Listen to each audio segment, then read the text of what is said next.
As I read off the forum, someone had a $1,600 rock. All right, so with that said, my car's already in the air. Let's crawl underneath and we're gonna install this screen. All right, y'all, so this is such a simple job. I'm just gonna show you just done because it is that quick. Okay, so there are two 10mm bolts, one on each side. So you take that bolt out, and then in addition, right here in the back, and it was so hard to see, it's the reason why I put the screw in. There are little teeny tiny little plates, and the screen comes with a screw. So you pull the bolts out on each side. So just back these out. Just put this flange over here, put the bolt through it, and secure the bolt. Do that on both sides.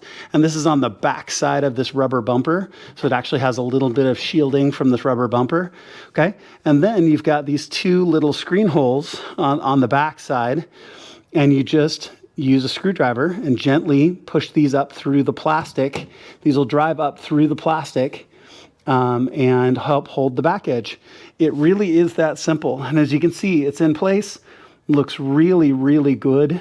I wouldn't want to be running without one of these to help protect this radiator. I cannot believe how exposed this thing is, but it really is that quick of an install, and you can do it even with a single jack if you want on one side. All right, y'all, as you can tell, this is not a hard project. It's going to take you more time to set up and get your car in the air than it will be to actually put the screen on. But I already feel a tremendous amount of comfort to have this on my car.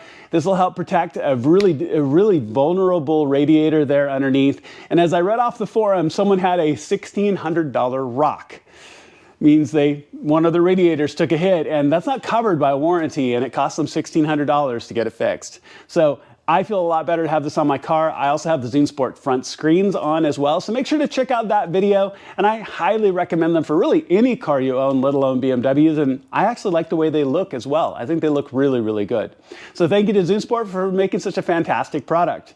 Hey, I really appreciate you watching. Please make sure to click like and subscribe. It honestly makes a huge difference to my channel, and I would really, really appreciate it, as I have a ton of content coming out that I cannot wait to bring you. Thank you so much for watching, and I'll see you on my next video.